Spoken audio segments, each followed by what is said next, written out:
My name is Pete Barron. I'm a retired Detective Chief Superintendent from the Metropolitan Police, and my silent podcast partner is an accomplished, although now reformed, fraudster. The purpose of these presentations is to do two things. Firstly, to save you a shed load of money. Secondly, to stop you suffering the emotional trauma caused by being scammed. So why am I doing this now? Sadly, what you need to understand is that you're on your own. What I mean by this is that there is nobody coming over the hill to save you. The banks aren't bothered by this, the police don't have the time or resources, and Action Fraud only take reports rather than investigate. Like I say, you're on your own. We have what I would describe as a perfect storm for fraudsters. There are too many fraudsters and too few cops. There is massive underreporting by victims due to embarrassment, and fraud is now a career choice by criminals because it offers such high rewards with such low risks. And fraudsters actually consider themselves to be the entrepreneurs of the criminal world, and they're not wrong. The vast majority of the general public have got no idea how to spot the warning signs that you're about to be scammed. And finally, most fraudsters actually sit well beyond the reach of UK law enforcement. They live in countries with whom the UK does not even have cordial relations, let alone an extradition treaty. I worked for more than 10 years in what some people euphemistically refer to as banking intelligence. And following that, I worked with the Police Crime Prevention Initiative on a very successful fraud prevention and reduction project for MOPAC, the Mayor's Office for Police and Crime in London. The project included a series of blogs written by this reformed fraudster where he described exactly how the bad guys operate, how to spot the red flags, and in doing so, help people from becoming victims of fraud themselves. The feedback from that project was huge, and it made it very clear that had people been aware of the way in which fraudsters operate, they wouldn't have been scammed in the first place. Police have got neither the capacity nor the skill sets to investigate fraud. They're overwhelmed and under-resourced. This boils down to the fact that nobody is here to save you, you've got to save yourself. And the knowledge we're going to give you will hopefully help you do just that. Whilst the project I talked about was clearly London-centric, it's also very clear that the experiences, the fears and the worries of potential victims elsewhere in the UK are going to be exactly the same as those Londoners. So the question was, how do we spread this knowledge and take it to a wider audience? The idea is to produce a series of short podcasts that clearly describe exactly how these different types of fraud work. We will cover everything from romance fraud, investment fraud, tax rebate fraud, right the way through to things like modelling fraud. It's the thing. I have been asked why an ex-cop is now working with the enemy, and rest assured I didn't do this lightly. I realised that such a decision would upset some people, and the guy I'm working with has never been arrested, let alone charged or convicted.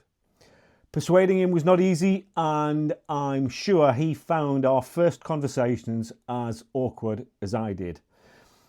I assured him that if he agreed to help, I would never divulge his identity, but I also made it clear that if I ever thought he'd returned to being a fraudster, I would do everything I possibly could to help convict him. As a result of this agreement, I now find myself sitting down with him in coffee shops and chatting about our common interest in fraud. To the casual observer, we could be two guys discussing football. We smile, we laugh, take turns in buying hideously overpriced coffee, And as weird as it may seem to many of you, I found myself actually liking him.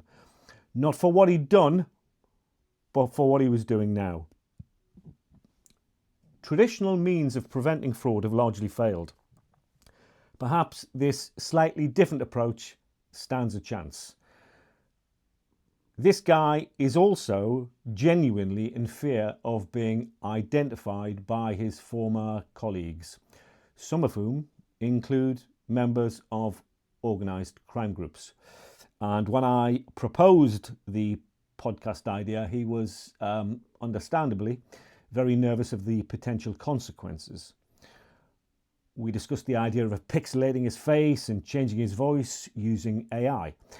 And while that sounds okay at the minute, he's worried that in the future, artificial intelligence will be able to unscramble the pixels and reverse engineer the changes to his voice, and it wouldn't end well.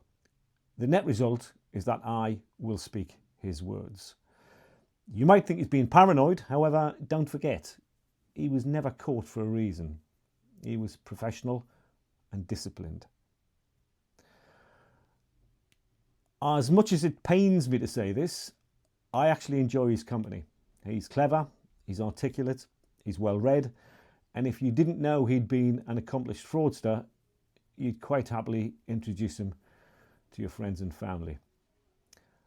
If there was a single moment during those initial conversations that persuaded him to work with us to help reduce the number of potential victims of fraud, it was when he described how his own parents had been scammed. And it turned out that this was the reason he decided to stop scamming and swap sides. Karma? Possibly. Fraud is not and never has been a priority for police. Lower level fraud, in many cases, is not investigated by detectives, but rather it's left to the uniformed response officers, who are the men and women who run towards explosions, crazed gunmen or terrorists, whilst everybody else is running in the opposite direction. Their individual workload is such that they do not have the capacity or the skill set to investigate these crimes properly. You will not be surprised to learn that very few result in any meaningful investigation or an arrest, let alone a prosecution. However, as far as victims are concerned, it's clear that fraud ruins people's lives. And I'm aware of some who found the trauma so great they've killed themselves. So it's against this backdrop that I decided that dealing with this reformed fraudster to provide education and a genuinely unique insight into the tradecraft and methodology of fraudsters was, on balance, a good thing and at least worth trying. Neither the scale nor complexity of the fraud problem is truly understood, and until it is, it will be impossible to come up with workable solutions. Helping people to prevent themselves becoming victims of fraud in the first place must form the central plank of any sustainable strategy. In 1829, the first commissioner of the Metropolitan Police in London, Sir Richard Mayne, said, "The primary object of an efficient police is the prevention of crime." So what I'm suggesting is hardly anything new. If I was going to give you a simple piece of advice, it would be to adopt a saying lots of cops use: A, B, C. A, accept nothing. B, believe nobody. C, check everything. And in respect of online fraud, D, don't click on the link.